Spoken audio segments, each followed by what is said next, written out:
Bene, siamo andati al mare, siamo andati in montagna e siamo andati adesso in quel di Vicenza, dove ci sono delle aziende che lavorano la ceramica. Sono in contatto con Natalino Scalco della Cartiglia. Buongiorno Natalino. Buongiorno a lei, Bruno.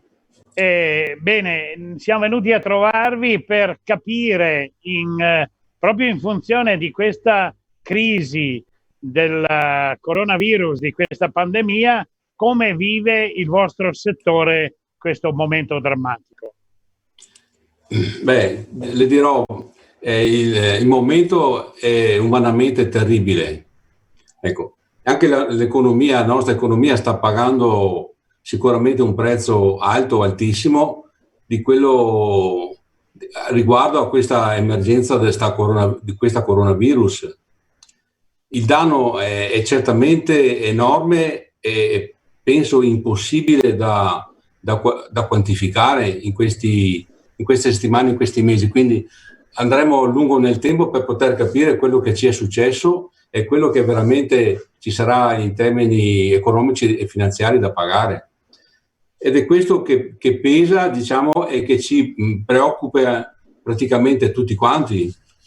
Ecco, però una cosa che mi sento di rilevare è che alle imprese serve sicuramente liquidità, una forte liquidità e anche, diciamo, immediata, subito, diciamo, già che possa arrivare in questi giorni, lo dico in queste ore, ma in questi giorni sicuramente.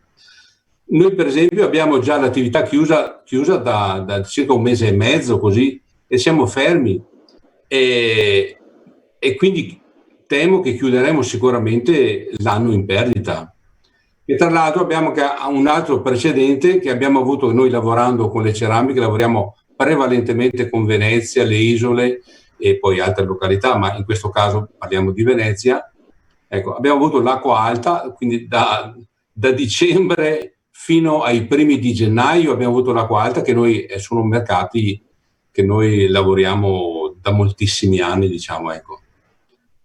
E quindi chiuderemo, temo l'anno in perdita, sperando poi magari di riaprire l'anno prossimo, diciamo.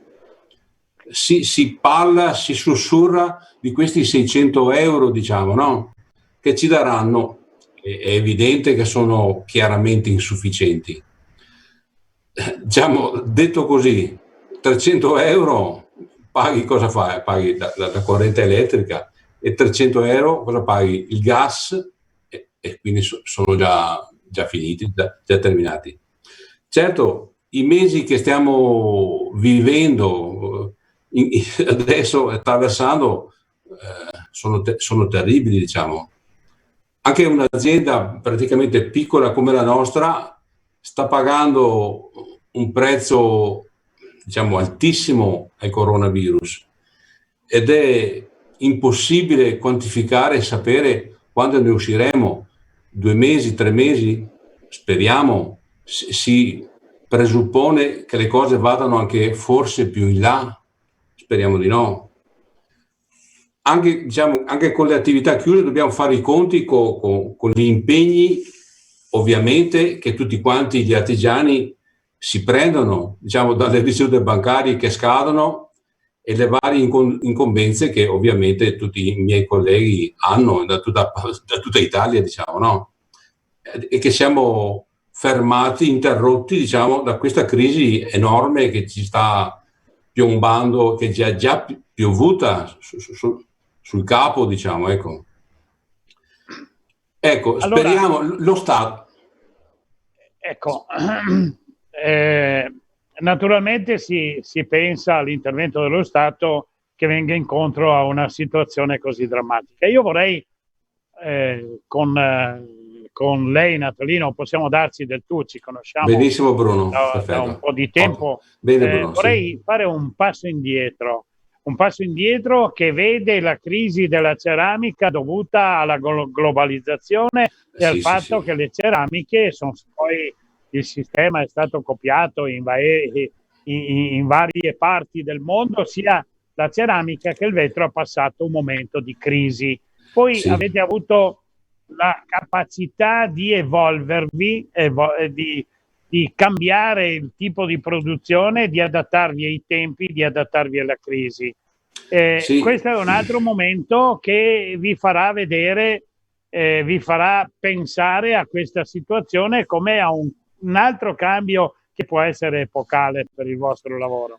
Sì, la nostra azienda, pur essendo piccola, diciamo, abbiamo cominciato a lavorare già nel 1975, quindi sono già parecchi anni che lavoriamo. Naturalmente siamo partiti con tutt'altri prodotti rispetto a quelli che stiamo facendo adesso.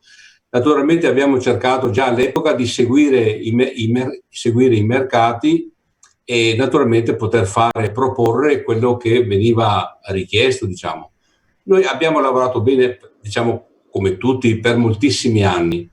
C'era naturalmente la concorrenza, poi è subentrata fortissimamente la concorrenza orientale e lì a questo punto abbiamo dovuto un po' modificare le nostre produzioni e cercare naturalmente, siccome ovviamente non potevamo puntare sulla quantità e sul prezzo, perché naturalmente era impossibile poterlo fare.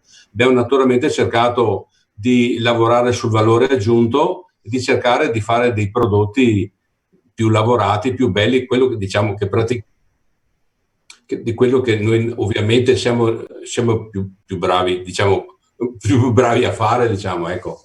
Quindi noi facciamo le nostre ceramiche, queste cose qui, ecco, diversi prodotti e con certe lavorazioni che, diciamo, all'estero non riescono a farli così facilmente, diciamo, ecco, o non tutte almeno, ecco.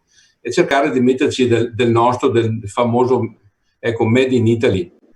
Le difficoltà comunque hanno parecchi anni, non c'è, naturalmente non è il coronavirus, questo qui diciamo ci sta dando un'altra mazzata, diciamo così, però le difficoltà hanno molti anni, diciamo, ecco. Certo, abbiamo toccato il lato economico della questione.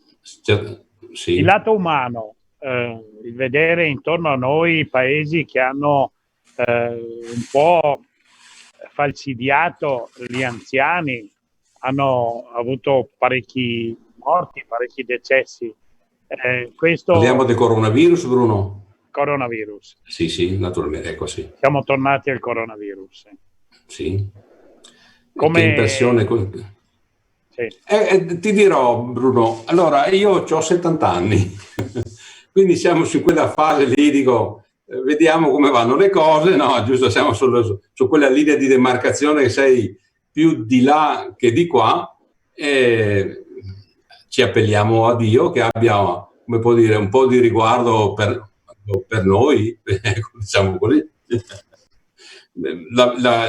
Insomma, vediamo di non, come si può dire, la cosa è sicuramente estremamente seria.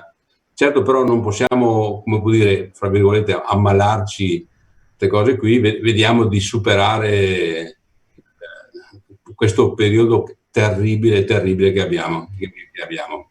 Bene, a me, Natalino, farebbe piacere tornare da te magari fra una settimana e riprendere il discorso puntando a un futuro che possa essere migliore per tutti, per noi, per le imprese artigiane, le imprese come la tua, dal tuo punto di Assolutamente vista, sì. dalla tua filosofia che è positiva in tutto e per tutto, vorrei che chiudessi magari ringraziando coloro che sono in prima linea e che ci aiutano e ci aiutino a venire fuori da questa situazione. Che ci aiutino, non ho compreso bene, Bruno. Se poi le ultime tre. Coloro che lavorano in prima linea, i Ah, sì, medici, sì. gli infermieri, li Per, ringraziamo e preghiamo che ci aiutino ad uscire in breve tempo da questa situazione. io quando li vedo, ti dirò, quando li vedo all'ospedale, li vedo correre così vestiti con questo scafandro che hanno indosso, con questo coraggio, con questo ottimismo imperterrito che hanno, io ti dirò, mi commuovono, mi commuovono. Ecco, li possiamo ringraziare in maniera grande, secondo me sono un po' sono i nostri angeli. Bravo, Ecco, Natalino. Bene, io ti ringrazio per l'opportunità che mi hai dato di intervistarti e di grazie a te, sentire le Bruno. tue opinioni, e speriamo di vederci presto, magari fra una settimana rifaremo il punto della situazione. Ciao, Benissimo, arrivederci. grazie a voi, arrivederci.